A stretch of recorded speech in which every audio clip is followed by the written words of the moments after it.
皆さんお疲れ様です。株分析作業員ののんびりです。本日はこれって普通の銀行なのと現場でも話題になっている新金中央金庫証券コード8421の点検を行います。ここは一般の銀行ではなく全国の信用金庫を束ねる中央金融機関という隠れた魅力があります。一緒にしっかり確認していきましょう。本日も最後までご安全に。まずは初動点検、のんびり点検シートです。サクッと確認していきましょう。配当利回り 3% 以上に対し実績値で 3.51% で合格。 ROE10% 以上に対し実績値で 2.75% で不合格。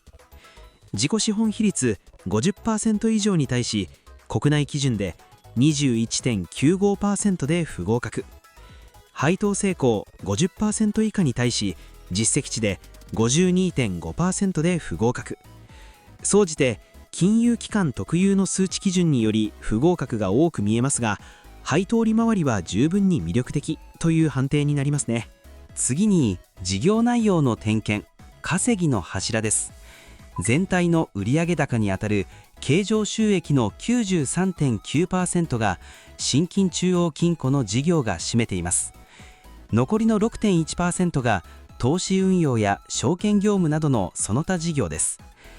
普通の銀行なのかという疑問についてですが、ここは一般のお客様向けの銀行とは違います。全国の信用金庫から預かった巨大な資金をグローバルに運用する日本有数の機関投資家としての役割を持っています。続いて業績の軌跡点検、過去5年の推移です。過去5年間の業績のトレンドを見てみましょう。5年前の経常収益は2496億円でしたが、最新では6626億円と大きく伸びています。営業利益にあたる経常利益は482億円から562億円と比較的安定して推移しています。様々な市場環境の変化があってもブレずに着実な成果を出し続ける熟練の職人のような頼もしさがあります。次に財務の深掘り点検です。会社の健康状態を示す貸借対照表を点検します。総資産は46兆8665億円というとてつもない規模です。現金も12兆9003億円と巨大な貯金箱のようですね。有利子負債にあたる借用金などは12兆6780億円あります。自己資本比率は 21.95% です。金融機関なので一般の企業より低く見えますが、国内基準をしっかりとクリアしており、堅固な財務基盤を維持していると言えます。続いて還元姿勢の点検、配当の推移を見ていきましょう。過去5年間ずっと一口当たり6500円の配当を維持続けています。来期予想も6500円で、配当成功も 51.3% と無理のない水準です。会社として内部留保の充実により健全性を維持しつつ安定配当を基本とするという方針を掲げており、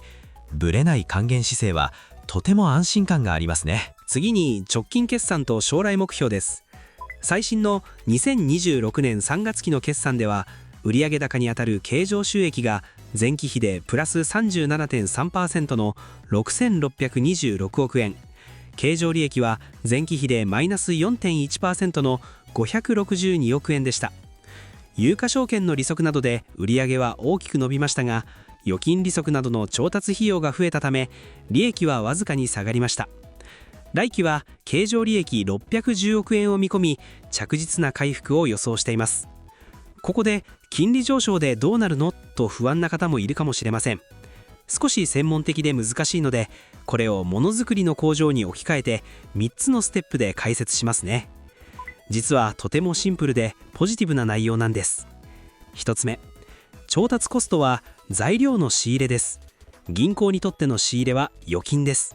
世の中の金利が上がると預金者に払う利息、つまり仕入れ値が高くなります。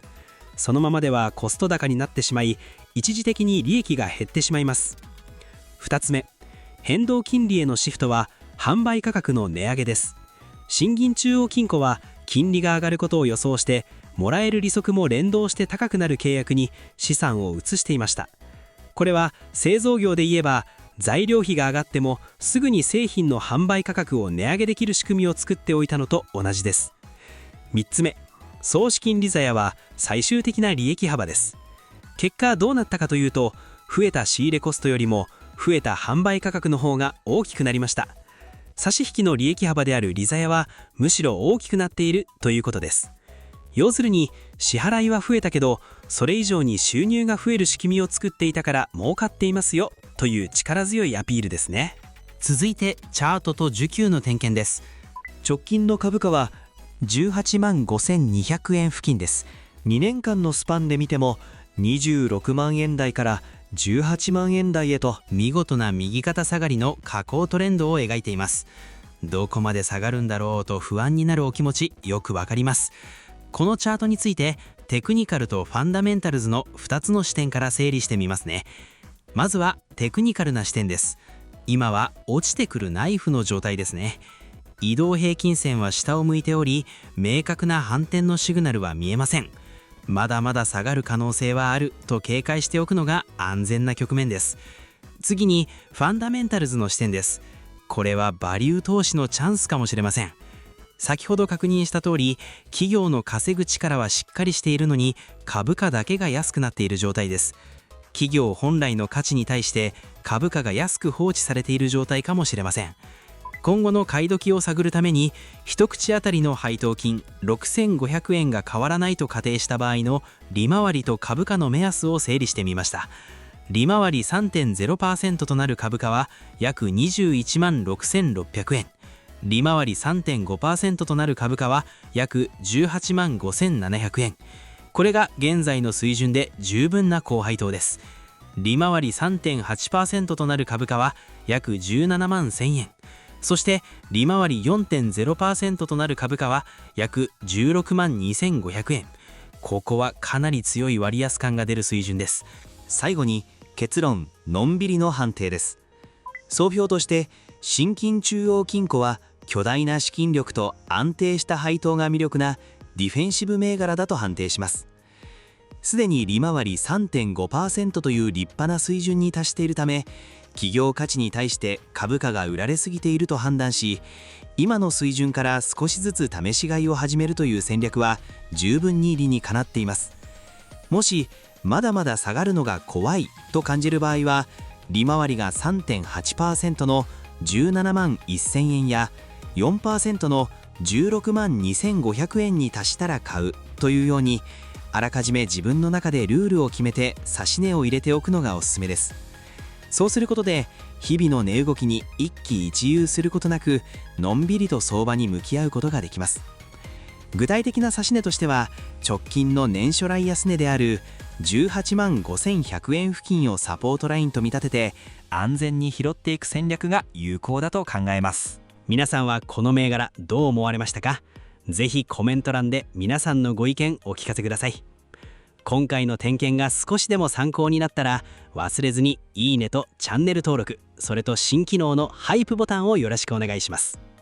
皆さんの応援が私の日々の点検作業の励みになります。この銘柄も点検してほしいというリクエストもコメント欄で随時受け付けていますので、ぜひ教えてくださいね。それでは皆さん、本日もご安全に。